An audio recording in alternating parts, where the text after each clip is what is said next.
یہ جو ہندوؤں کی ساری مطلب سازشیں تھیں اس کی ایک تاریخ تھی نا, اسی وجہ سے رولا ڈالا نا ہم نے. آغاز کیجیے ذرا. بسم اللہ الرحمن الرحیم. جنید صاحب بہت ہی اچھا آپ نے اس کا ایک سوال اٹھایا آج کے دن کے حوالے سے. آج کا دن وہ دن ہے جس دن مسلمانان ہند ایک نقطے پہ متحد ہو گئے کہ ہماری منزل کیا ہوگی. ٹھیک ہے. کیوں متحد ہوئے اس نقطے پہ, اور کیوں انہوں نے یہ فیصلہ کیا کہ ہمارا اب جو راستہ ہونا چاہیے, یہ ہماری منزل ہونی چاہیے, ہماری جو نجات جس چیز کے اندر ہے وہ ایک انڈیپینڈنٹ کنٹری کے اندر ہے, ایک آزاد ملک کے اندر ہے. پیچھے ایک پوری 100-150 سالہ تاریخ ہے. انگریز جب یہاں پہ آیا جنید صاحب تو اس نے مسلمانوں سے اقتدار لیا. ٹھیک. اقتدار لینے کے بعد مسلمانوں کے پاس کچھ نہیں بچا. ان کا دین, ان کی قومی آئیڈینٹی, ان کی معیشت, ان کی تعلیم, ہر چیز ان سے چھین لی گئی. آپ تصور کریں کہ یہاں پر جب انگریز آیا کم و بیش یہ صورتحال تھی کہ ہندوستان کے اندر کوئی مسلمان ان پڑھ نہیں تھا. یہاں کی معیشت, یہاں کا GDP دنیا میں سب سے بڑھ کر تھا. یہ صورتحال ایسا ہی ہے بالکل. انڈیا کو سونے کی چڑیا کہتے تھے. ایگزیکٹلی ایسا. ٹھیک ہے. یہاں کی انڈسٹری کا کس مقام 25% تھا. اچھا, اب کیا ہوا, انگریز نے کیا کیا, ایسا سسٹم لے کے آیا. جب انگریزی کو نافذ کیا, ہندوؤں کو مواقع دیے, تو مسلمان نہ صرف پیچھے چلے گئے, نہ صرف یہ کہ ان کی بنیاد معاشی, سماجی اور سیاسی ختم ہو گئی, بلکہ ان کی دینی شناخت بھی خطرات سے دوچار ہونے لگی. ایسا ہے. اچھا, اب اس کے بعد آگے چل کر کے ہندوؤں کی سازشیں جب آگے بڑھیں تو جو ہماری اس وقت کی لیڈرشپ تھی انہوں نے یہ فیصلہ کیا کہ ہمیں ایک الگ ملک کی طرف جانا ہے. ہمیں یہاں دو شخصیات کو کبھی نہیں فراموش کرنا, علامہ اقبال اور قائد اعظم. قرارداد پاکستان کی بنیاد علامہ اقبال کا خطبہ الہٰباد ہے. 1930 میں 10 سال پہلے جو علامہ اقبال نے کہا کہ میں یہ دیکھ رہا ہوں کہ شمال مغربی ہندوستان کے اندر it is the final destiny of the Muslims of north west India, یہ اس خطے کے مسلمانوں کا مقدر ہے. دیکھیں کیا پیغمبرانہ بصیرت کے ساتھ اقبال بات کر رہے ہیں. پاکستان کی بشارت دے دی تھی کہ یہاں پہ ایک آزاد ریاست قائم ہوگی. اچھا, اس کے بعد اس ایون دین یہ 33-34 کی بات ہے جب قائد اعظم سے پوچھا گیا کہ پاکستان کے بارے میں آپ کا کیا حال ہے, تو قائد اعظم نے فرمایا this is the idea of Cambridge students, this is not feasible. Pakistan اس طرح ملک نہیں بنتے. لیکن علامہ اقبال نے قائد اعظم کو کنونس کیا. 19 خطوط ریکارڈ پہ موجود ہیں جو علامہ اقبال نے قائد اعظم کو لکھے, اور مسلسل کا ان کو اس طرح متوجہ کیا. میں ایک خط کا ریفرنس دوں گا, یہ 28 مئی 1936 کا خط ہے جس میں علامہ اقبال نے قائد اعظم کو لکھا, مسٹر جناح آپ نے مجھ سے پوچھا ہے کہ میں مسلم لیگ کو پاپولر کیسے کروں. میرے پاس کوئی بڑے سرمایہ دار, جاگیردار, کوئی بڑے ساہوکار نہیں ہے کہ میں آپ کے حوالے کر سکوں. میں عام آدمی آپ کو دے سکتا ہوں. کیا کہنا, لیکن عام آدمی آپ کے ساتھ اس وقت چلے گا جب آپ عام آدمی کا معاشی مسئلہ حل کریں گے. اور عام آدمی کا معاشی مسئلہ حل کیسے ہوگا؟ علامہ نے لکھا وہ صرف ایک طریقے سے حل ہوگا کہ آپ اس ملک کے اندر اسلام کا قانون معاش نافذ کریں. کیا کہنے مسٹر جناح, آپ جانتے ہیں آنے والے سسٹم کے اندر سر گنے جائیں گے. جب پارلیمان میں آپ کی تعداد کم ہوگی آپ کوئی نظام نافذ نہیں کر سکتے. اب یہ کیسے نافذ ہوگا؟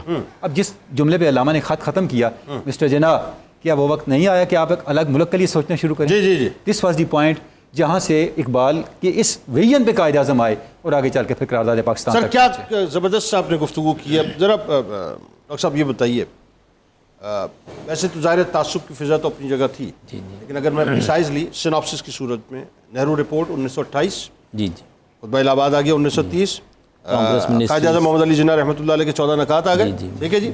اور پھر اس کے بعد آپ چلے جاتے ہیں 1937 کے الیکشنز پہ, ڈائریکٹ ہم وہاں جم کرتے ہیں. وہ جو الیکشنز میں بندر بانٹ ساری ہوئی ہے تو ظاہر سارا مقصد سامنے آ گیا تھا. یہ ذرا اس جگہ رک کے ذرا سمجھائیے یہ کیا معاملہ تھا سارا. بہت بہت شکریہ. بر صغیر میں ہندو مسلم مسئلہ آج کا نہیں ہے, یہ اس دن سے شروع ہے جب مسلمان اس خطے میں آئے تھے. ٹھیک ہے. اور یہ 3 صورتوں میں آئے تھے, تاجر بن کر آئے, حاکم بن کر آئے اور حکمرانی کرتے رہے. ٹھیک ہے. یہ پہلا فیز تھا جس میں ہندو مسلم کو ایگزسٹنس تھی.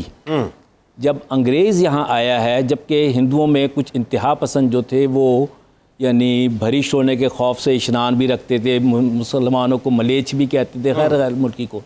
یہ مسئلہ چل رہا تھا حتیٰ کہ اکبر اعظم جسے مہابلی کہتے تھے اور جسے سیکولرزم کا بادشاہ کہا جاتا ہے, اس کی قبر اور ان کی قبر سے ایک مسجد کی 2-3 بار توہین کی گئی. اور آگرہ سے دلی شفٹ کیا گیا کیپٹل. اب جب انگریز آئے تو انگریز اور ہندوؤں نے مل کر جو کام کیا وہ بہت خطرناک تھا. ٹھیک ہے.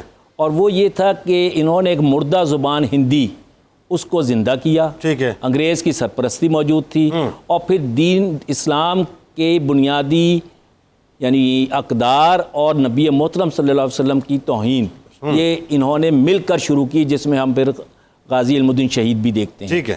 اب اس کے ساتھ جو تھا مسلمانوں نے پھر بھی کو ایگزسٹنس کی کوشش کی اور کہا کہ کانسٹیٹیوشنل گارنٹیز ہمیں دے دیں اور سیپریٹزم دے دیں کہ ہم مسلمان ایک ہندو نہیں ہے، ایک علیحدہ قوم ہے. مگر ان دونوں چیزوں کو بھی اس وقت مکمل طور پہ رد کر دیا گیا جب نہرو رپورٹ آئی. بالکل ٹھیک. اور نہرو رپورٹ کے بعد جو گول بیس کانفرنس تھی اس میں کمیونل ایوارڈ میں مسلمانوں کو بھی یعنی سیپریٹ الیکٹوریٹ ملا، اور مسلمانوں نے ڈاکٹر بی آر امبیڈکر جو دلت لیڈر تھے ان کی ریکویسٹ پر کہ یہ کروڑوں میں موجود ہیں اور یہ کہتے ہیں کہ we are not Hindus, we are born in Hindu culture, we are separate as Muslims are separate and we are to be given separate electorate. اور قائد اعظم علامہ اقبال اور مسلم لیگ کی کوششوں سے دلت کو بھی، جو آج دلت کہلاتے ہیں پہلے انٹچیبلز تھے، انہیں بھی سیپریٹ الیکٹوریٹ ملا، سکھوں کو بھی میسر تھا. یہ وہ چیز تھی جو ہندوؤں کو مائنورٹی میں لے جاتی تھی اور مسلمان میجورٹی میں آ جاتے تھے. اب یہ صورتحال تھی تو انہوں نے جو رویہ اپنایا وہ نہرو رپورٹ تھی، اس کے بعد کانگریس منسٹریز تھیں، اور دلت کو لالچ دے کے، ڈرا کے، دھمکا کے بی آر امبیڈکر کو اپنے ساتھ ملایا، جبکہ وہ کہہ چکے تھے کہ اگر مجھے ڈراؤ گے تو میں کروڑوں دلت کے ساتھ مسلمان ہو جاؤں گا. اچھا یہی 1937 میں جو منسٹریز کی بات اسی کے ساتھ انہوں نے بندے ماترم کا ترانہ بھی شروع کر دیا، ہندی کو رائج کر دیا، ترنگا بن گیا، بندے ماترم، گائے کا ذبیحہ منع کر دیا، گائے کا ذبیحہ تھا. بندے ماترم جو ہے وہ مسلمانوں کے خلاف کالی ماتا کی پیاس ہے، مسلمانوں کے خون سے پوری ہونی ہے. اب اس کے جو ظلم تھے کہ یہ 11 میں سے 8 صوبوں میں یعنی کانگریس منسٹریز تھیں، اور اس میں مسلمانوں کا وجود جو تھا وہ مدغم کرنے کی کوشش کی گئی کہ ہندوائز کیا جائے، اور اس کے لیے پھر پیر پور رپورٹ، شریف رپورٹ، مسلم لیگ رپورٹ یہ ساری آئیں، اور اسی پس منظر میں قرارداد پاکستان بنی جو یوم الفرقان. اس کا مطلب یہ ہو کہ اصل محرک تو ہندوؤں کا رویہ بنا نا، اصل محرک تو ہندوؤں کا رویہ جو تعصبانہ رویہ تھا، دشمنی پر مبنی تھا. یہ کو ایگزسٹنس کی طرف آتے ہی مسلمان تو کو ایگزسٹنس کے لیے تیار تھے، اور انہوں نے ہی، جبکہ ہندو آتھرز کہتے ہیں کہ پاکستان ہر ہندو کے دل میں بستا ہے، انہوں نے اپنے مسلمانوں کو علیحدہ کیا کہ ان کے گھر کوئی نہیں جا سکتا، یہ بھرشٹ ہو جاتے ہیں، یہ کھانا نہیں، پانی نہیں پلاتے، دور سے پانی پھینکتے ہیں کہ یہ مسئلہ ہے جی سے دور. یہ وہ رویہ تھا جس نے ملیچ. بالکل ٹھیک ہے، بات آگے بڑھاتے ہیں. علی صاحب بڑا عجیب ایک تصور ہے جب اس کو آپ محسوس کرتے ہیں کہ صاحب کیا جذبہ اور کیا ایک ول ہوگی جو اس وقت کے مسلمانوں میں ہوگی، اور جس انداز سے وہ قائد اعظم محمد علی جناح رحمۃ اللہ علیہ کی قیادت میں نکلے ہوں گے. زبان سمجھ نہیں آ رہی لیکن پیغام سمجھ آ رہا ہے. آج مسئلہ یہ ہے کہ نہ زبان سمجھ آ رہی ہے نہ پیغام سمجھ آ رہا ہے. بتائیے. بسم اللہ الرحمن الرحیم. جو بھی ڈاکٹر صاحب نے تمہید باندھی ہے، آپ دیکھتے ہیں کہ ہمہ پہلو ایک اندھیرا تھا، ہمہ پہلو سازشیں تھیں، ہمہ پہلو ایک گرفت کرنے کی کوشش کی جا رہی تھی. یہ وہ چال تھی جو ان لوگوں نے چلی تھی، لیکن یہ بھول گئے کہ ہمیشہ اندھیرے سے روشنی نکالنے کی ایک رب تعالیٰ کی بھی چال ہوتی ہے جناب، ہمیشہ باطل سے حق کو نکالنے کی ایک اللہ کی بھی چال ہوتی ہے. اور وہ چال، اصل خوبصورت بات یہ ہے کہ اللہ اپنے خود زمین پہ آ کے تو نہیں چلتا، وہ اپنے بندوں کے ذریعے چلواتا ہے. تو وہ چال جس کی طرف ڈاکٹر تنوری صاحب نے اشارہ کیا، اس کا الہام اقبال کے قلب پر ہوا اور اس کا ابلاغ قائد کی زبان سے ہوا، جس کا نتیجہ پھر پاکستان کی صورت میں. اب سر مسئلہ یہ ہے کہ اب جب پاکستان بن گیا تو ہم نے نعرہ لگایا تھا کہ لا الہ الا اللہ. پاکستان کا مطلب کیا؟ لا الہ الا اللہ محمد رسول اللہ صلی اللہ علیہ وسلم. یعنی میں اس کو یوں سمجھاؤں کہ ہم نے یہ نعرہ لگایا تھا کہ پاکستان میں کسی کو الہ کی حیثیت حاصل نہیں ہوگی اللہ کے علاوہ. بالکل ٹھیک. اب الہ کے مطلب پر آپ غور کیجئے، فیصلہ ہوگا تو اللہ کا ہوگا. بالکل ٹھیک ہے. معاشی نظام ہوگا تو اللہ کا دیا ہوا ہوگا جو اقبال نے اشارہ کیا. قانونی نظام ہوگا تو اللہ کا دیا ہوگا. احکام شرعی ہوں گے تو اللہ کے دیے ہوں گے. کوئی ظلم نہیں کرے گا چونکہ اللہ ظلم کی اجازت نہیں دیتا. یعنی دوسرے لفظوں میں ہم نے قدرت سے ڈیل اس بنیاد پہ کی تھی. اس بنیاد ہماری ڈیل کی بنیاد یہ تھی. اس بنیاد اور اسی ڈیل کی بنیاد پہ 27ویں شب ملا تھا، اور ہم نے یہ طے کیا تھا کہ باری تعالیٰ ایسا، قائد اعظم فرماتے تھے کہ زمین کا ٹکڑا دو، قانون ہمارے پاس 1400 سال سے ہے، تو ایسا ٹکڑا دے باری تعالیٰ کہ جس میں تجھ کو الہ مانیں گے اور تیرے علاوہ کسی کو الہ نہیں مانیں گے. بالکل ٹھیک ہے. آج ہمیں یہ سوچنے کی ضرورت ہے کہ آج ہم کیا اپنے اس وعدے پر کھڑے ہیں؟ کیا اللہ ہی الہ ہے ہمارے ہاں؟ ہر نہ اس بات کو سوچنے کی ضرورت ہے. معذل نہیں، بالکل نہیں، بالکل. کیا قانون کا ہر فیصلہ اللہ کی اس الوہیت کے عطا کردہ قانون اور زبان رسالت کے تحت ہو رہا ہے؟ کیا جو نظام معیشت رسول اللہ دے کر گئے تھے کیا اس کے تحت ہر ایک کو وہ روٹی اور کیا ہر مظلوم کی اسی طرح داد رسائی ہوتی ہے جو اللہ کے الہ ہونے کا تقاضا اور رسول اللہ نے مدینہ کی ریاست میں کی تھی؟ تو گویا ہم اللہ کے ساتھ اپنا وعدہ، اللہ نے وعدہ وفا کر دیا یہ عطا کر کے، اب وقت ہے کہ ہم اللہ کے ساتھ اپنے اس وعدے کی طرف جائیں. اور وہ آسمانوں سے پکار کے کہہ رہا ہے کہ تم یہ کہتے تھے کہ اس دھرتی پر کوئی الہ نہیں ہوگا، اب تم خود اپنے اور تم ایسے بن گئے ہو کہ تم ہر شخص اپنے الگ الہ کے پاس تو بیٹھا ہے اور دوسرے کے الہ کو برا کہتا ہے.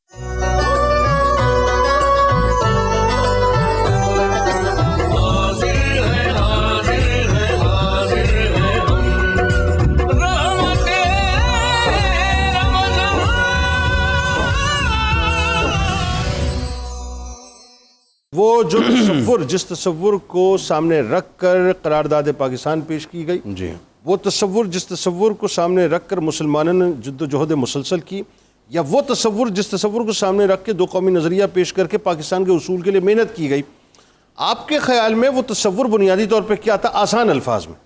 دیکھیں، بنیادی طور پر تو پاکستان وجود میں آیا دو قومی نظریے کی بنیاد پر، ٹھیک ہے، اور اس کے بعد جیسا کہ علی وقار صاحب نے بھی واضح کیا اور آپ بھی کر رہے ہیں کہ ہماری کمٹمنٹ تھی اللہ رب العزت کے ساتھ کہ ہم آسان سے سادہ لفظوں میں یہ کہیں کہ اللہ اور اس کے رسول کے نظام، جسے نظام مصطفیٰ کی ٹرم کے ساتھ یوز کیا جاتا ہے، وہ اس ملک میں نافذ کریں گے، سود کا خاتمہ ہوگا، اور ہر شہری کو جو اس پاکستان میں مسلم کی حیثیت سے ہے یا اقلیت کی حیثیت سے ہے، اس کو اس کے رائٹس اور حقوق دیے جائیں گے. بالکل ٹھیک. لیکن افسوس کی بات یہ ہے کہ یہ وعدہ وفا نہ ہو سکا، اور آج تک ہم اگر اس وقت شدید کرب میں اور مشکلات میں اور سیاسی عدم استحکام میں اور معاشی عدم استحکام کا شکار ہیں، میں سمجھتا ہوں اس کی ظاہری کئی وجوہات ہو سکتی ہیں، لیکن اس کے پیچھے روحانی وجہ بھی ہے. اچھا، وہ کیا؟ وہ روحانی وجہ اللہ پاک کی ناراضگی ہے. ہاں یقیناً ٹھیک. ہم نے اس مالک کے حکام پر عمل نہیں کیا، بالکل ٹھیک ہے، جو وعدہ کیا تھا وفا نہیں کیا، بالکل ٹھیک. وہ مالک ہم سے ناراض ہے. اب دیکھیں نا، جس ملک میں سود کو قانونی حیثیت حاصل، اگلا جملہ میرا یہ تھا، واہ واہ واہ واہ، تو پھر وہاں جب کیوں سود کیا ہے؟ اللہ سے جنگ ہے. اللہ اور اس کے رسول سے جنگ ہے، ختم. جب آپ اللہ سے جنگ کر رہے ہیں تو وہ خوش ہوگا، بالکل صحیح، وہ آپ سے راضی ہوگا، بالکل ٹھیک ہے، وہ آپ پر نعمتوں کے دروازے کھولے گا، بالکل ٹھیک ہے. پھر یہی ہوگا نا. سر اس بات کو آگے بڑھائیے. یہ جو خبر 3-4 دن 5 دن تک چلتی رہی، IMF سے مذاکرات ہو رہے ہیں، ساتھ بیٹھ گئے جی، میٹنگ ہو رہی ہے، اس میں پھر آپ کو پتہ ہے ڈونلڈ لو کی بھی باقاعدہ انٹری ہوئی، ایک نئے فیس کے ساتھ وہ آیا، بڑی چکنی چپڑی باتیں پاکستان کے بارے میں، ایک آدھ جملہ بھی بھارت کے بارے میں، سب کچھ ہو گیا. ہم شادیاں پیٹ رہے ہیں جی کہ وہ بھی مل جائے گا، یہ بھی ہو جائے گا، 3 سال کی آگے پلاننگ بھی کر لیں گے، یوں بھی. اگین وہی بات ہے، کر کس بنیاد پہ رہیں؟ سود کی بنیاد پہ. اس پہ ذرا بات کیجئے نا کہ یہ کیا، یہ آپ کو لگتا ہے کہ اس طرح سے ہم نکل آئیں گے اپنے مسائل سے؟ دیکھیں، یہ تو ہمارے حکمرانوں کو سوچنا چاہیے. ہم قرض لے کر اس وقت بغلیں بجا رہے ہیں اور شادیانے بجا رہے ہیں کہ ہم قرض لینے میں کامیاب ہو گئے ہیں.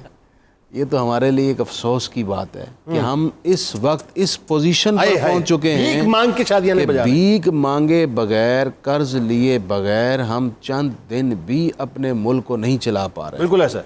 یہ تو ہمارے لیے انتہائی سنجیدہ وقت ہے کہ ہم غور و فکر کریں کہ اس وقت جو حکومت کی مشکلات ہیں، میں اس کی طرف نہیں جاتا، لیکن میں ایک دعوت فکر ضرور دیتا ہوں اور درخواست بھی کرتا ہوں ایز اے پاکستانی شہری کہ آپ ہمیں اس شرمندگی سے، اس آر سے نکالیں. پوری قوم آپ کے ساتھ کھڑی ہے، ٹھیک ہے. آپ ایسا کوئی لائحہ عمل ترتیب دیں کہ ملک کو اس قرض کے عذاب سے چھٹکارا دیں. جب تک یہ نہیں ہوگا، نہ مہنگائی کم ہوگی، کچھ بھی نہیں ہوگا سر، نہ ہی عدم استحکام کم ہوگا، کچھ بھی نہیں ہوگا، نہ ہی ملک کے اندر سے ایک پریشانی اور مایوسی کی کیفیت ختم ہوگی. سر آپ کے یہاں، میرے یہاں، ان کے یہاں، کسی کے یہاں، یہ جو دیکھ رہے ہیں اس وقت، کسی کے یہاں اولاد پیدا ہوتی ہے نا، تو وہ جو پہلا سانس جب وہ دنیا میں آ کے لیتی ہے تو وہ 2.5 لاکھ روپے کا سانس ہوتا ہے اس کا، پہلا 2.5 لاکھ روپے کا. اور وہ اب سانس مزید مہنگا ہوگا اس کا، کیونکہ آپ قرضے آپ مزید لے رہے ہیں. مجھے تو افسوس ہوتا ہے، اپنے آپ کو پیٹنے کا دل کرتا ہے جب میں وہ ویلاگر ہے نا ان کا، میجر گورو جو ہے ہندوستان کا، وہ جس طرح سے تمسخر اڑاتا ہے، آپ اندازہ کیجئے. سنا ہے، مطلب وہ کہتا ہے کیسی قوم ہے، قرضے لیتی ہے، بھیک مانگتی ہے، اور اس کے بعد شادیاں بجاتی ہے، خوش ہوتی ہے اس کے اوپر. کیسی قوم، یعنی ہم نے کیا فیس بنا دیا پاکستان کا. چلیں اس پہ بات کرتے ہیں. سرکار علیہ السلام کی بارگاہ میں ذرا ایک کلام پیش کیجئے، بڑا دل دکھا ہوا ہے صاحب. محمد طارق اسماعیل صاحب کوئی کلام پیش کیجئے.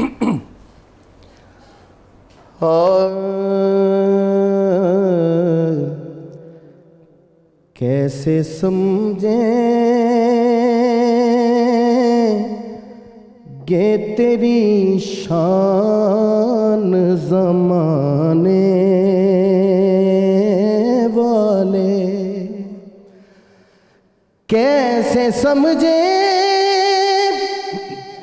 گے تیری شان زمانے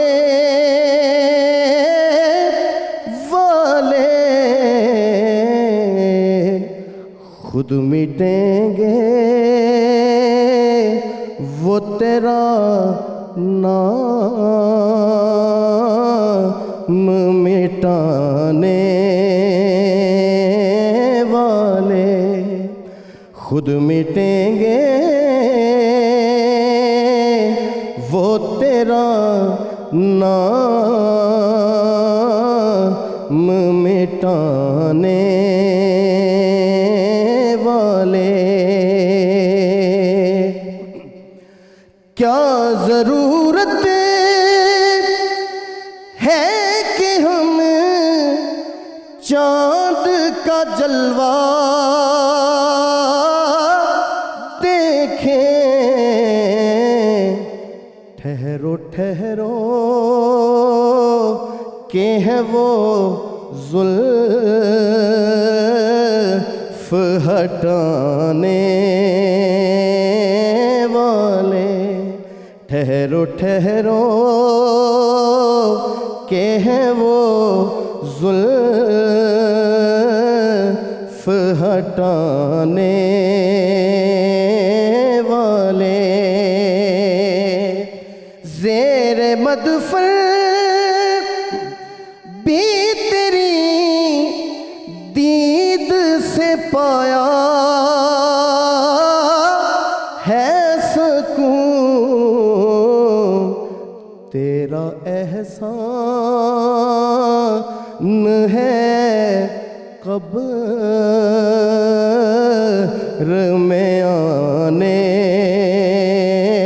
والے دونوں عالم میں کوئی آپ سا قاری ہی نہیں نوکے نیزہ پہ اے قرآن سنانے والے جوں ہی طیبہ سے میں نکلوں تو کہیں یوں آقا لوٹ آؤ اے میرے شہر سے جانے والے علم زہرا بھی ہے دل بھی ہے حسنین بھی ہے کتنے اطہر ہیں محمد کے گھرانے والے کتنے اطہر ہیں محمد کے گھرانے والے خود مٹیں گے وہ تیرا نام مٹانے والے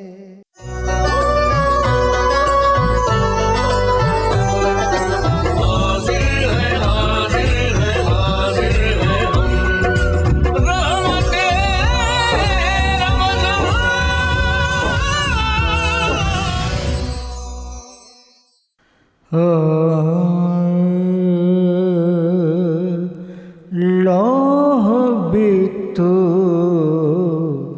قلم بھی تو تیرا وجود کتاب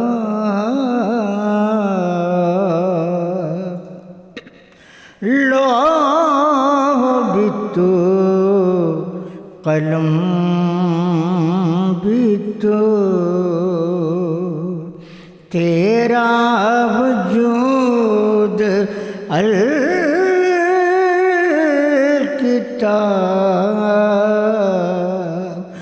گنبد بگینہ رنگ تیرے محیط میں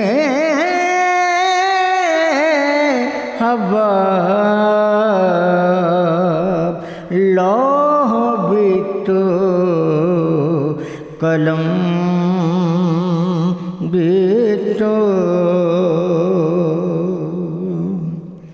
شوق تیرا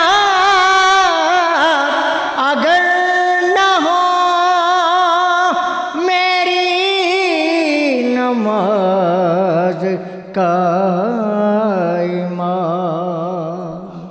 شوق تیرا اگر نہ ہو میری نماز کا امام میرا قیام بے حجاب میرا سجود بھی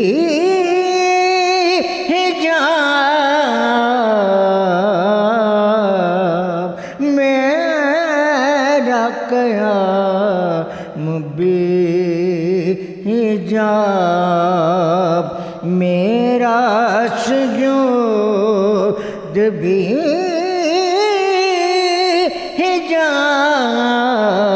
حجاب لوح بھی تو قلم بھی تو تیری نگاہ ناز سے دونوں مراد پا گئے تیری نگاہ ناز سے دونوں مراد پا گئے عقل گیا بجستجو عشق حضور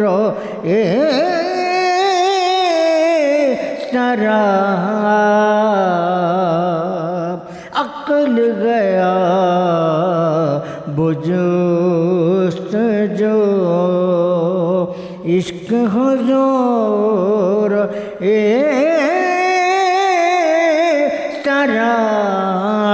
سراب لوح بھی تو قلم بھی تو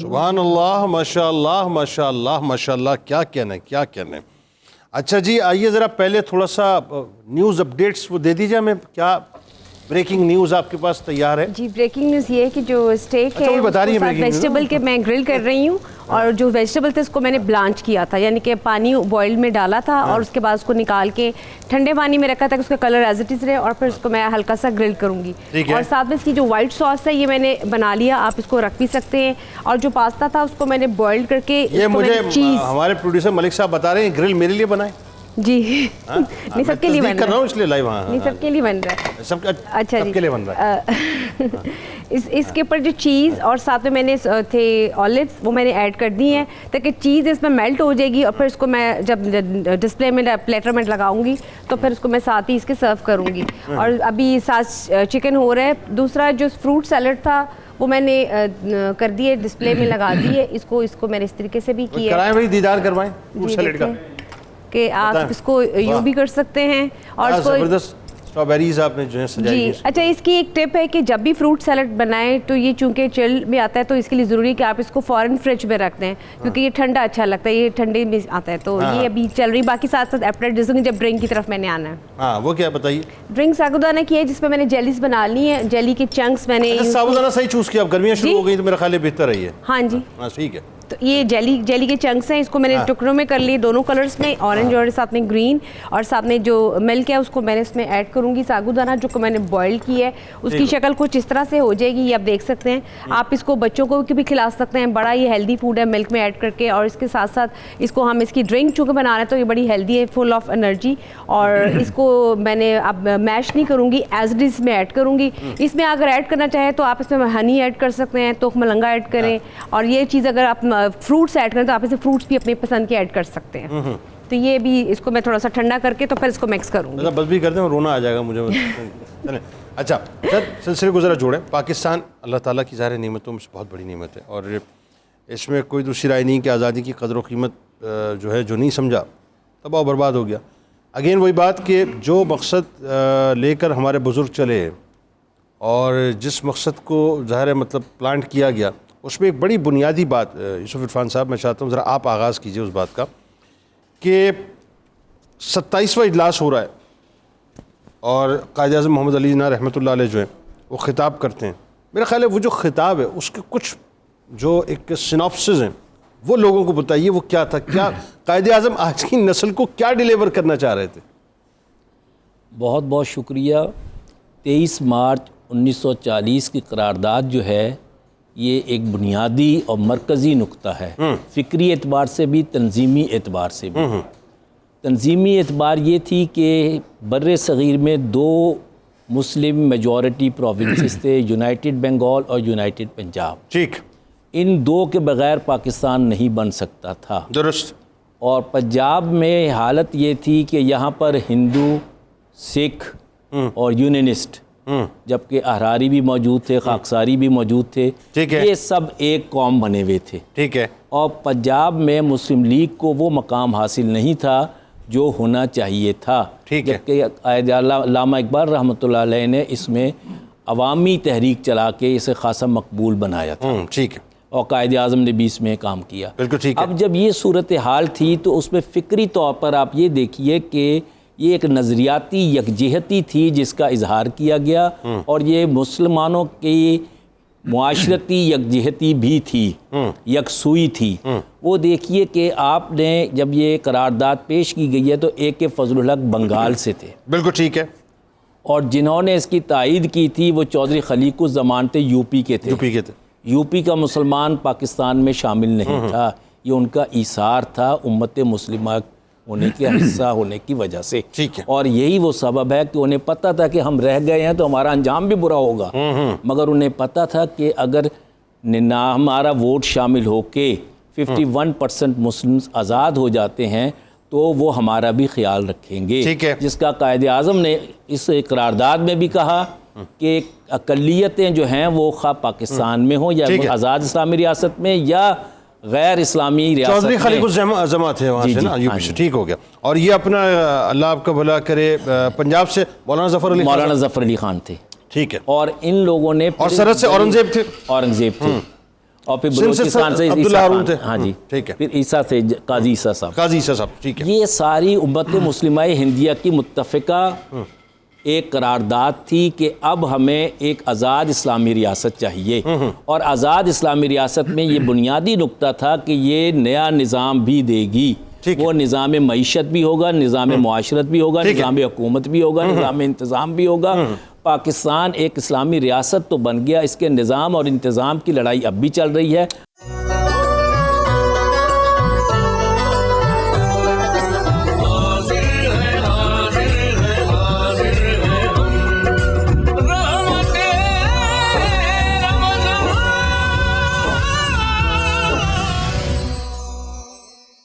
اب ذرا سر یہ بتائیے کہ پہلے ذرا مفتی صاحب کی جانب آنے سے قبل جو قرارداد تھی اس قرارداد کی کچھ سیناپسس بیان کیجئے. وہ قرارداد ایکچولی کیا تھی تاکہ تاریخی اعتبار سے جو خاص طور پر اس وقت آپ کو یوتھ دیکھ رہا ہے اس کو سمجھ میں آنی چاہیے صاحب کہ یہ ایسے نہیں تھا, اس کے پیچھے پورا ایک مربوط نظریہ تھا. بتائیے ذرا. جنید صاحب دیکھیں، ہم بار بار اس پہ بات کر رہے ہیں کہ یہ قرارداد جو 2 کو بھی نظریے پہ بنی، وہ نظریہ کیا تھا اور اس کو اس قرارداد کے اندر کس طرح سے انکلکیٹ کیا گیا. جب آپ اس قرارداد کو دیکھتے ہیں تو اس میں جو چیزیں بنیادی طور پر کہی گئیں، پہلی بات یہ کہی گئی کہ ہندوستان کے وہ جغرافیائی حصے جہاں پہ مسلم اکثریت ہے ان کو کنسولیڈیٹ کر کے آزاد ریاست مسلمانوں کی بنائی جائے. اس کے بعد جیسے پروفیسر صاحب نے جس طرح اشارہ کیا، یہ کہا گیا کہ مسلم اکثریتی علاقوں میں ہندو اقلیت کو اور ہندو اکثریتی علاقے میں مسلم اقلیت کو تحفظ دینے کے لیے آئینی اقدامات کیے جائیں. آئینی اقدامات کیے جائیں. اس کا مطلب یہ ہے کہ پاکستان بننے کے بعد بھی ہندوستان کے مسلمانوں کا تحفظ کا وعدہ ہم نے قرارداد پاکستان کے وقت سے کیا ہوا ہے، جس کو ہم فراموش کر چکے ہیں. اور اس کا جو آخری حصہ تھا جو بہت امپورٹنٹ ہے اور ہمیشہ جب تک پاکستان اللہ اس کو سلامت رکھے یہ موجود ہے، اس کے ساتھ ریلیونٹ رہے گا، وہ یہ تھا کہ یہ session all India Muslim league کا، یہ session all India Muslim league کی ورکنگ کمیٹی کو یہ آتھورائز کرتا ہے کہ اس بننے والے ملک کے لیے ایک دستور بنائے. ٹھیک ہے. اس کے نتیجے میں قائد اعظم نے ایک کمیٹی بنائی اور اس نے ایک دستور بھی بنایا. اس دستور میں یہ طے کیا گیا یہ ملک علامہ اقبال کی سوچ پہ چلایا جائے گا. ٹھیک. یہاں رہنے والے ایک ملت ہوں گے، اس کا نظام اسلام ہوگا. اس کا ایک چیپٹر تھا جس کا ٹائٹل یہ تھا آئیڈیالوجی آف پاکستان. اوکے. یہ اتنے کلیئر تھی ہماری لیڈرشپ میں. ایک واقعہ آپ کو بتاتا ہوں. جب سیشن ختم ہوا، قائد اعظم افتخار ممدوٹ کی کوٹھی پہ ان کا قیام ہوتا تھا، آئے تو نوجوان سارے اکٹھے ہوئے. دونوں نے کہا مسٹر جناح ہم نے فیصلہ کر لیا پاکستان بنانے کا، تو اس کا نام کیا ہوگا؟ تو قائد اعظم نے فرمایا ابھی تک تو ہم نے اس کے بارے میں نہیں سوچا. آپ جانتے ہیں نو اور نیور لکھا تھا چودھری رحمت علی نے، اس میں اس نے اس کا نام لکھا تھا پاکستان، اور اس پاکستان میں آئی نہیں تھا. اچھا. وہ پاکستان تھا. تو نوجوانوں نے کہا کہ ہماری تجویز یہ ہے کہ آپ چودھری رحمت علی کا نام پک اپ کر لیں. قائد اعظم نے 33 میں دیا. قائد اعظم نے ایک تاریخی جملہ فرمایا ٹھیک ہے لیکن اس کو پاکستان لکھیں، اس میں آئی بھی شامل کریں جو اسلام کی نمائندگی کرے گا. جو اسلام کی نمائندگی کرے گا. یہ جو آئی ہے، اب اسی پہ بات کر لیتے. اس آئی کو جو ہم نے مس کر دیا ہے. اب میں ایک جملہ کہنا چاہوں گا جنید صاحب، پاکستان کو عیسائی نے جوڑ کے رکھا ہوا ہے، لیکن سر عیسائی کو پاکستان تھا، ورنہ پاکستان تھا. دوسری بات میں آپ کو عرض کروں، ہر ملک اپنے ملک والوں کی وجہ سے محفوظ ہے. ٹھیک ہے. انگریزوں کی وجہ سے انگلینڈ ہے، پاکستان ایسا نہیں ہے. بالکل. پاکستانی پاکستان کی وجہ سے ہیں. ٹھیک.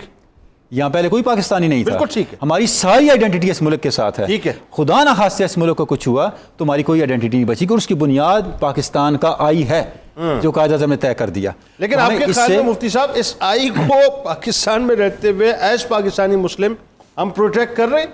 یعنی اس اصل معاملہ تو یہ پاک استان، اس کے درمیانی جو آئی ہے بنیادی طور پہ اس آئی کا ہی سارا کام ہے. ہم نے اس آئی کو جو ہے اپنی آئی سے فراموش کر دیا ہے، اور اب ہماری آئی جو ہے اس آئی کو اب دیکھنا بھی نہیں چاہتی اور توجہ بھی نہیں کرنا چاہتی اس طرف. جنید صاحب، اس میں کوئی شک نہیں ہے کہ اس وقت جو نسل ہے نا، اس میں پاکستانیت کا جو ولولہ ایک تربیتی انداز میں ہونا چاہیے تھا اس کا فقدان ہے.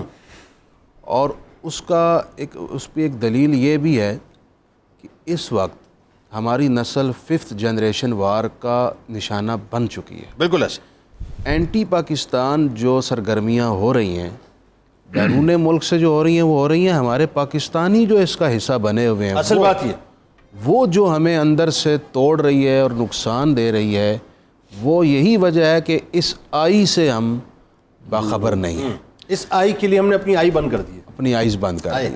اب ضرورت اس بات کی ہے کہ ہم ملکی سطح پر میڈیا کے فورم سے بھی، تعلیمی اداروں کے فورم سے بھی، اور دیکھیں یہ صرف قائدین کا یا حکمرانوں کا ہی کام نہیں ہے. جتنے پیرنٹس سن رہے ہیں وہ اس کو اپنی ذمہ داری سمجھیں. جہاں آپ اپنے بچوں کو قرآن اور سنت خود پڑھاتے ہیں، کلمہ سکھاتے ہیں، وہاں انہیں پاکستانیت بھی سکھائیں، وہاں انہیں پاکستان کی امپورٹنس بھی سکھائیں. جیسے ڈاکٹر صاحب نے بڑا خوبصورت جملہ کہا کہ پاکستان ہے تو ہم ہیں. بالکل ایسا. اگر یہ وطن خدا نہ خواستہ اگر کسی بڑی پرابلم کا شکار ہوتا ہے تو ہم کہاں کھڑے ہوں گے؟ ہم برباد ہو جائیں گے. بالکل ایسا. ہم سے ہماری آزادی چھن جائے گی. بالکل ایسا. جس کو چھیننے کے لیے آج پوری دنیا مختلف انداز میں کوشش میں مصروف ہے. اس لیے میں درخواست کرتا ہوں اس کو باقاعدہ نصاب کا حصہ بنایا. آپ دیکھیے کتنا بڑا تماچا کچھ عرصے پہلے مودی نے مارا تھا. اس نے کہا کیوں پاکستان کے معاملات میں بولنے کی ضرورت ہی نہیں ہے، یہ خود اپنے آپ کو معاذ اللہ برباد کر دیں گے. تو اب ہم دشمن بھی ہمیں یہ کہنا شروع ہو گیا, سر مذاق اڑا رہے ہیں, ہم مذاق اس اڑا رہے ہیں نازک دورائے پر آج کھڑے ہوئے ہیں. اس کے لیے سب سے زیادہ ضرورت کیا ہے؟ سب سے زیادہ ضرورت ہے کہ ہم اس وقت بحیثیت ایک قوم استحکام اختیار کریں. ہم اندر سے لڑ کے اتنا بکھر چکے ہیں کہ اب ہماری پاکستانیت بھی کمزور ہو گئی ہے. اللہ اکبر. اب ہمیں چاہیے سب سے پہلے اس ملک میں, اللہ کرے میں دعا بھی کرتا ہوں, روزانہ افطار میں یہ دعا آپ کے سامنے کرتا ہوں کہ ہمارا ملک استحکام کا شکار ہو. اصل بات سب سے زیادہ ضروری ہے سیاسی استحکام. سیاسی استحکام ہو جائے, جنید بھائی میں دعوے سے کہتا ہوں اس ملک کے سارے مسئلے حل ہو جائیں گے. یہ قرضے کے مسئلے بھی حل ہو جائیں گے, معاشی مسئلے حل ہو جائیں گے, بے روزگاری کے مسئلے حل ہو جائیں گے, اور جو اغیار ہمیں روزانہ نئی سازش کا شکار کر کے کسی نہ کسی بڑی مشکل میں ڈالنا چاہتے ہیں اس کے آگے ایک سد باب ہو جائے گا. لیکن ضروری کیا ہے؟ سیاسی استحکام. جب اوپر سے لیڈرز کا استحکام اور آپس میں یکجہتی ہوگی تو ان کے کارکنان بھی ایک دوسرے کے قریب آئیں گے. اب لیڈرز کی گالیوں سے, لیڈرز کی نفرت سے وہ نفرت گراس روٹ لیول تک آ چکی ہے. اب ایک ہر گھر میں لڑائی ہے, ایک گھر میں یقین جانیے رشتوں میں لڑائی آ گئی. سر بات یہ ہے کہ اب رشتہ لینے کے لیے جاتے ہیں نا, وہ ہوتا یہ ہے کہ اب یہ نہیں پوچھتے کہ لڑکی جو ہے وہ کتنی پڑھی لکھی ہے, پارٹی کون سی ہے, ابھی پوچھتے ہی بتاؤ کہ یہ کون سی سیاسی جماعت ہے. ہاں جی ہاں, مطلب وہ سیاسی جماعت اگر ہمارے مطابق ہے تو رشتہ کریں گے, ادروائز رشتہ نہیں کریں گے. ہاں مطلب یہ تو منع کر دیتے ہیں بالکل. لیکن یہ جو صورتحال پیدا ہو گئی علی بھائی, اس میں خطرناک ترین بات یہ جو میں مطلب سمجھتا ہوں جس میں ہمیں کلام کرنا چاہیے کہ ہم نے ہماری یہ جو جنریشن ہے نا, کیونکہ اس وقت پاکستان میں آلموسٹ 65% بلو 30 ہمارے پاس بہت ہے. ابھی جو بلو 30 ہے یہ وہ لوگ ہیں کہ جنہوں نے ظاہر ہے مطلب جیسے ہی شعور سے سنبھالا ہے تو یہ سارے ڈرامے دیکھے ہیں انہوں نے نا, یہ پچھلے ایک ڈیکیڈ میں 1.5 ڈیکیڈ میں سارا یہ کچھ دیکھا ہے کہ یہ سب کچھ پاکستان یہ ہے بیسکلی, یہ سب کچھ ہوتا ہے یہاں پہ. تو جتنی نفرتیں ہم نے گھول دی ہیں سیاست کے نام پر, جتنی نفرتیں ہم نے مذہب کے نام پر گھول دی ہیں, تو مجھے ایسا لگتا ہے وہ جو ایجنڈا آف پاکستان ہے وہ کہیں پس سے پش ڈال دیا ہم نے. اس پہ ذرا گفتگو کریں. جی بالکل, آپ بالکل درست فرما رہے ہیں, مفتی صاحب نے بڑی اچھی بات فرمائی. بالکل ایسے ہی ہے. دیکھیے ایک وہ دو قومی نظریہ ہے جو ہم نے کتابوں میں پڑھا, ٹھیک ہے, اور وہ سب جانتے ہیں, اس کے ابھی ڈاکٹر تنولی صاحب نے وضاحت فرما دی. اور ایک سر معذرت کے ساتھ دست بستہ ایک وہ دو قومی نظریہ ہے جو ہم دیکھ رہے ہیں. انصاف میں ہمارے ہاں دو قومی نظریہ ہے. نہیں یہ تو کئی قومی ہے, دو قومی نہیں کئی قومی. تعلیم میں دو قومی نظریہ ہے, علاج میں دو قومی نظریہ ہے. صحیح ہے. جو علاج ایک لینڈ لارڈ کو مل سکتا ہے وہ مجھے نہیں مل سکتا. بالکل ٹھیک. جو تعلیم کوئی اور لے سکتا ہے وہ میں نہیں لے سکتا. بالکل صحیح. یہاں انصاف کا دو قومی نظریہ ہے. تو ایک تو وہ دو قومی تھا جس پر ملک بنا تھا, اور ایک وہ دو قومی ہے جس پر ملک کو چلایا جا رہا ہے. خدا کا نام لیں, گڈ, اس کو پلٹ کر اس دو قومی پر لے کر جائیں جس پر یہ بنا تھا, جو اس کی فنڈامنٹل سٹون تھی, واہ, جو جو اقبال نے اور قائد علیہ رحمان نے رکھی تھی.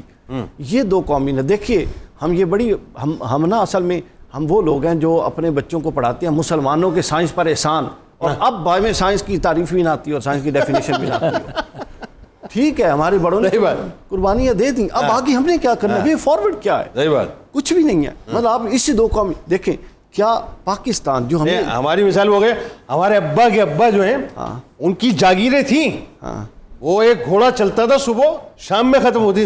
ابا کی ابا کی تو تھیں, ہمارا کیا ہے, پدرم سلطان بود, پدرم سلطان, ہمارا ملک پاکستان جو ہماری چھت ہے, جو ہماری امان ہے, امان گاہ ہے, اللہ کا انعام ہے.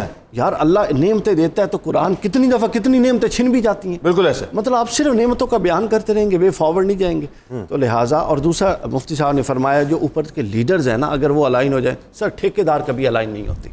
ٹھیکیداروں کا اپنا انٹرسٹ ہوتا ہے کہ اس کا کس ٹھیکے میں کیا انٹرسٹ ہے. اللہ کرے یہ ملک لیڈران کے ہاتھ میں ہو, وہ کسی سے اتفاق رکھیں یا اختلاف. جب یہ سرمایہ دار اور ٹھیکیدار لوگ ہوتے ہیں نا سر, ان کا ٹھیکوں سے انٹرسٹ ہوتا ہے.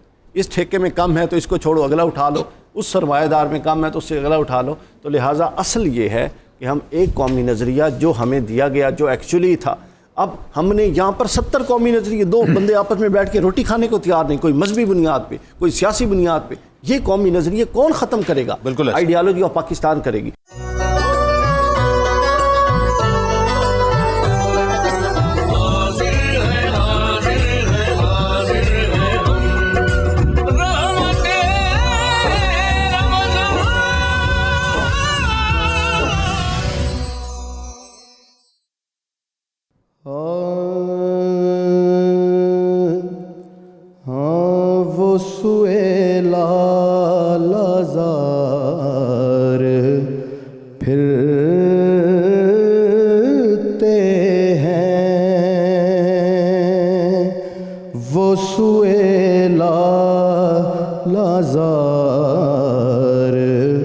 پھرتے ہیں تیرے دن اے بہار پھرتے ہیں تیرے دن اے بہار پھرتے ہیں اس گلی کا گدا ہوں میں جس میں اس گلی کا گدا ہوں میں جس میں مانگتے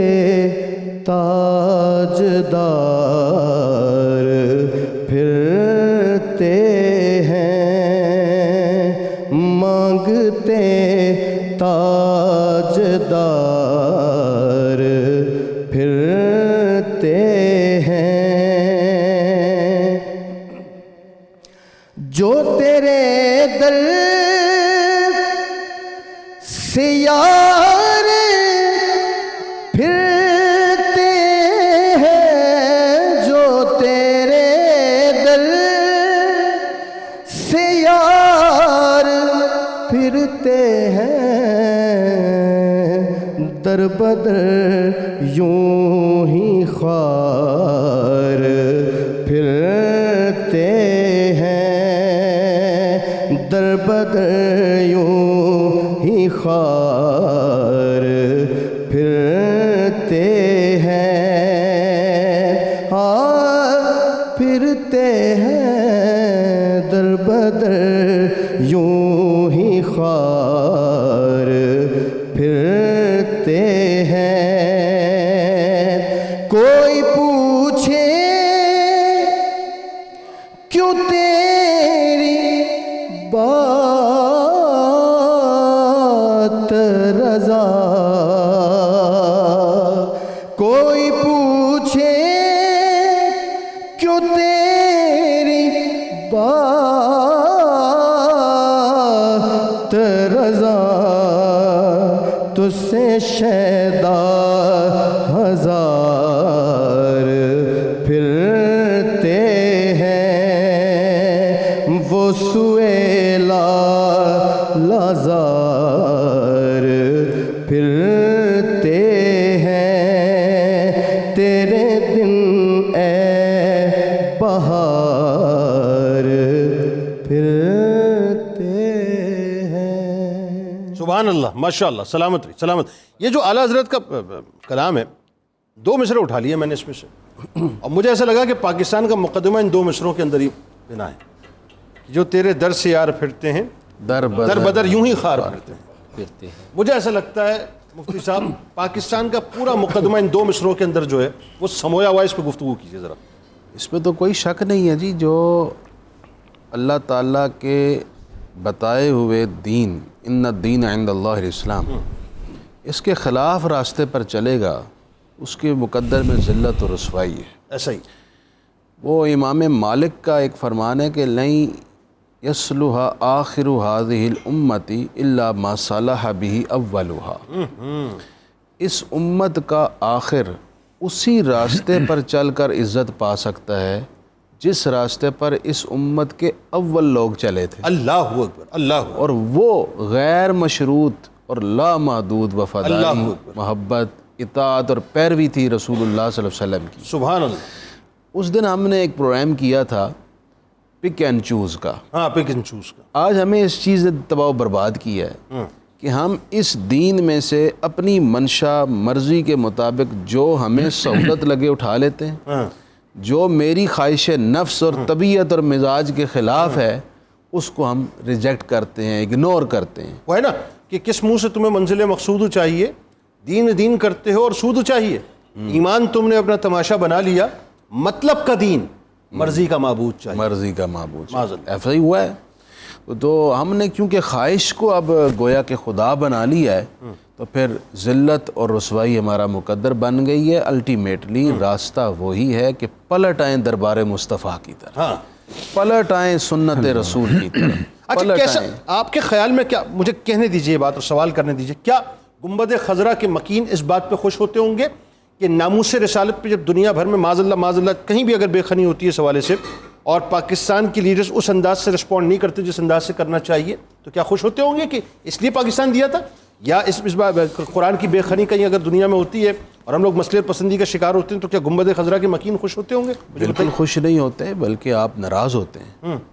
امت کو وہ امام احمد بن حنبل کا ایک جملہ ہے نا, انہوں نے کہا تھا کہ حضور صلی اللہ علیہ وسلم کی ناموس اور عزت و وقار پر اگر کوئی بد کلامی ہو, کوئی توہین ہو اور امت پر اس پر ریئیکٹ نہ کرے تو ساری امت کا مر جانا اچھا ہے. مر جانا اچھا اس سے, ٹھیک. جواب, کیونکہ یہ آپ کے ایمانی جذبات ہیں.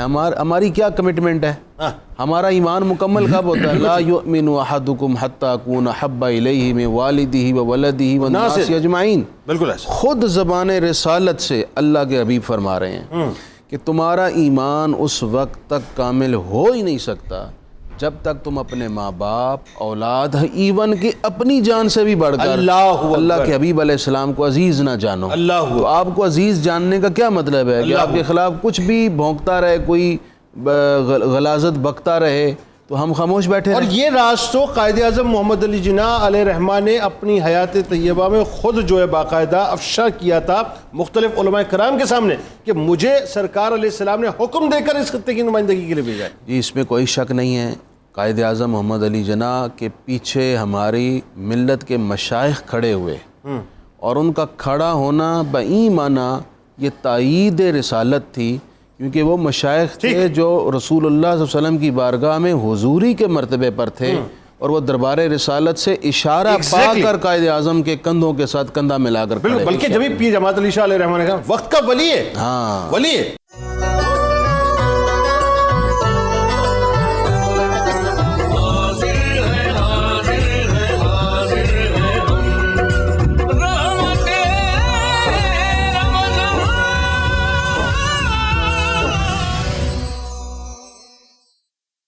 کچھ نہیں مانگتا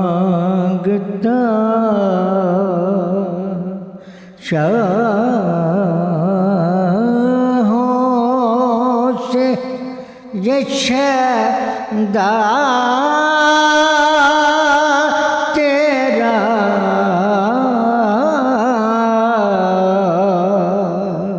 اس کی دولت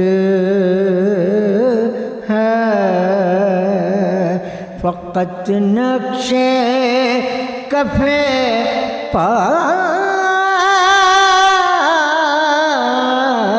تیرا کچھ نہیں مانگتا.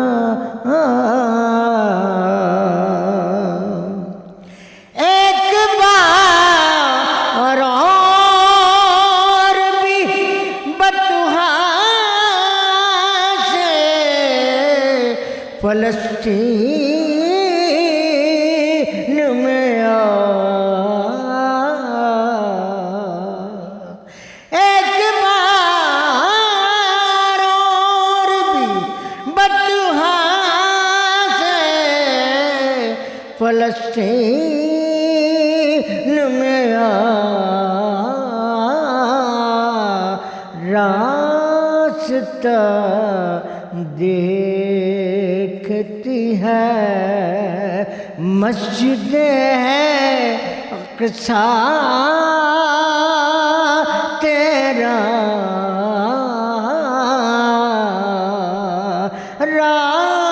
راستہ دیکھتی ہے. دستگیری میری تنہائی کی تو نے تو کی,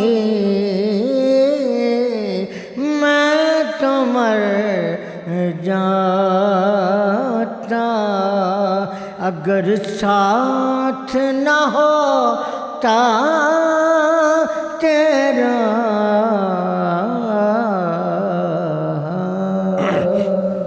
اللہ اکبر، اللہ اکبر، اللہ اکبر۔ ہم وطن یہ گلستان تیرا بھی ہے میرا بھی، اس کا ہر سود و زیاں تیرا بھی ہے میرا بھی۔ قائد اعظم کی کہتے ہیں امانت ہم جسے، مفتی صاحب قائد اعظم کی کہتے ہیں امانت ہم جسے، ورثہ یہ اے مہرباں تیرا بھی ہے میرا بھی ہے۔ وقت کا ہے یہ تقاضا متحد ہو جائیں ہم، کب سے دشمن آسماں تیرا بھی ہے میرا بھی ہے۔ سوچ تو گلشن کی بربادی کا کیا ہوئے گا حال، شاخ گل پہ آشیاں تیرا بھی ہے میرا بھی ہے۔ آب راوی ہو کہ آب سندھ ہے سبھی کے لیے، دامن موج رواں تیرا بھی ہے میرا بھی ہے۔ اے محبت کے نقیب اقبال و خوشحال و لطیف، ان کا فیض بے کراں تیرا بھی ہے میرا تیرا بھی ہے میرا بھی ہے۔ قصیدہ غوثیہ جی، اور اس کے بعد پھر انشاءاللہ اجتماعی دعا۔ بسم اللہ الرحمن الرحیم، اللہم صل علی سیدنا و مولانا محمد معدن الجود والکرم وآلہ وبارک وسلم۔ یا شاہ جیلا یا شاہ جیلا یا شاہ جیلا یا شاہ جیلا، سقانی الحب كاسات الوصال فقلت لخمرتي نحوي تعالي، سعت ومشت لنحوي في كؤوس فهمت بسكرتي بين الموالي، فقلت لصائر الأقطاب لموا بحالي وادخلوا أنتم رجالي وهم واشربوا أنتم جنودي، فساق القوم بالوافي ملالي، شربتم فضلتي من بعد سكري ولا نلتم علوي واتصالي، مقامكم العلا جمع ولكن مقامي فوقكم ما زال علي، أنا في حضرة التقريب وحدي يصرفني وحسبي ذو الجلال، أنا البازي وشأب كل شيخ ومن ذا في الرجال يعطي مثالي،